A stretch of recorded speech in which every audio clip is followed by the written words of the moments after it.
નીનાબેન, ચિંતા કરવા જેવું કઈ જ નથી. તમે બિલકુલ ચિંતા નહીં કરો. હું બેઠો છું ને, તમે એકદમ આમ રિલેક્સ રહો. કસો આ માણસ હાલતો નથી, ચાલતો નથી અને તમે કહો છો ચિંતા કરવા જેવું કઈ નથી. આ કેવો સ્થિર થઈ ગયો છે આમ. અરે તમે એનો ચહેરો તો જુઓ, લાફિંગ બુદ્ધા જેવો લાગે છે. કેટલો ખુશ છે, એટલે કહું છું ચિંતા કરવા જેવું નથી. હા, હું આવી છું ને ત્યારથી આ લાફિંગ બુદ્ધા આમ જ બેઠો છે. અને છે ને આટલી ખુશી માણસ માટે સારી નહીં હો. એ વાત તમારી એકદમ સાચી છે. આટલી ખુશીમાં જ આની આવી હાલત થઈ છે. એટલે કે વાત તમારી એકદમ સાચી છે, સાચી વાત છે. જુઓ ડોક્ટર સાહેબ, તમને શું વાગે છે? જી, શું પૂછ્યું તમે? તમને અમિત માટે શું વાગે છે? શું વાગે છે? ને મને કઈ નથી વાગતું. અરે મી મળતે શું ફીલ થાય છે? ફીલ? ફીલ. અચ્છા, એટલે કે શું લાગે છે? યુ મીન તમે એમ પૂછવા માંગો છો કે અમિત માટે મને શું લાગે છે? હો તેજ. મી ગુજરાતી નથી ને, એટલે ગુજરાતી શબ્દોમાં થોડા લોચા પડે છે. કઈ વાંધો નહીં, અમે અહીંયા ઘણા બધા લોચા છે. જુઓ ડોક્ટર સાહેબ, મને છે ને બહુ ટેન્શન થઈ રહ્યું છે. આ એક માણસ આટલો જડ કેવી રીતે થઈ શકે? કેમ ના થઈ શકે? થઈ શકે. એટલે કે મેં ને અમિતે છે ને શરત લગાડી છે. અમિતને છે ને આમ બહુ ગુસ્સો આવે છે ને, ગુસ્સો. એટલે અમિતને અમે બંને શરત લગાડી છે કે તું આમ કેટલા સમય સુધી ફ્રીઝ પોઝિશનમાં બેસી શકે છે, એની શરત લગાડી છે. તમે આમ ચિંતા નહીં કરો. અરે આ મારો ટ્રીટમેન્ટનો એક ભાગ છે, ભાગ. આવો કેવો ભાગ? જી આવું નહીં ચાલે પાર્થ. કોઈ બેટર બહાનું વિચારવું જોઈતું તું. અરે મજાક કરતી હતી, મજાક.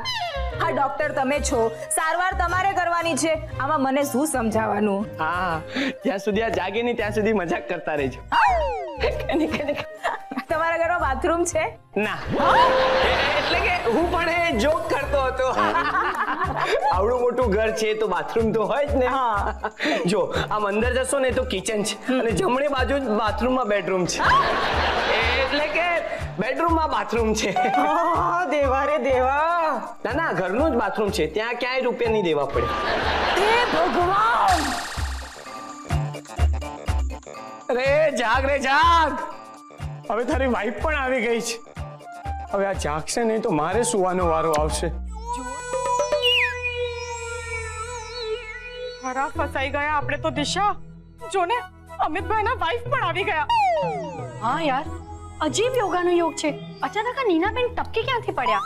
એ જ ને, એક તો અમિતભાઈને હોશ નથી આવ્યો, ઉપરથી નવી મુસીબત. જો ને યાર, કેટલી અજીબ વાત છે. અચાનક કેટલા યોગાનો યોગ એક સાથે. યોગાનો યોગ પાર્ટ તો એક પેશન્ટ અચાનક ઘરે આવી ગયો અને યોગાનો યોગ. ચાલો.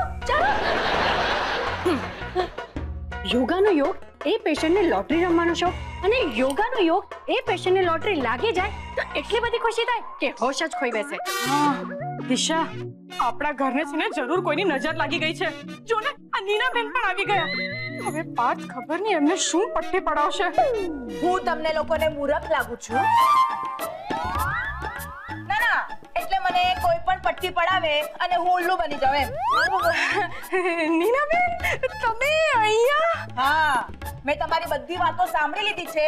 તમે લોકો કેટલી વાતો છુપાડી છે મારાથી, જરા કહેશો? જો ને, આ પણ કેવો યોગાનો યોગ છે નહીં? આ અમિત અહીંયા સારવાર કરાવવા માટે આવેલો અને ઘરે આવેલા મહેમાન સાથે આવું બર્તન. ઓ હેલો, અમે એની પાસેથી કોઈ બર્તન નથી લીધું. અરે અમિત સાથે આવું બર્તન? કયું બર્તન? અમે પણ એને કોઈ બર્તન નથી આપ્યું. ઓહ, મારો કહેવાનો મતલબ છે આવું બિહેવિયર. ઓહ, યુ મીન વર્તન. આ બેન તો ખોટું પણ કેટલા કોન્ફિડન્સ થી બોલે છે. ના, કઈ નહીં. અરે, અમે લોકો અમિતભાઈને ખુશ રાખવાના કેટલા પ્રયત્ન કર્યા, તમને નથી ખબર. મારે છે ને કોઈ જુઠ્ઠાણા નથી સાંભળવા. પણ અમે જુઠ્ઠું નથી બોલતા. આ ઘરમાં કોણ સાચું બોલે છે ને એ પણ મને શંકા છે. અરે આટલો મોટો ડોક્ટર પણ ગપ્પા મારે છે. જુઓ ને નીનાબેન, કેવો યોગાનો યોગ થઈ ગયો છે કે જો. અને મને સીધે સીધું કહો, અમિતને એક્ઝેક્ટલી શું થયું છે? બોલો ફટાફટ, નહીં તો શું? હું છે ને તમારી હાલત બહુ ખરાબ કરી નાખી. યોગાનો યોગ એવો છે કે અમારી હાલત ઓલરેડી બહુ જ ખરાબ છે નીનાબેન. મને જલ્દીથી જણાવશો કે એક્ઝેક્ટલી અમિતને શું થયું છે? અમે એ વાત નહીં કરી શકીએ. હા, એ વાત તમને પાર્થ કરશે.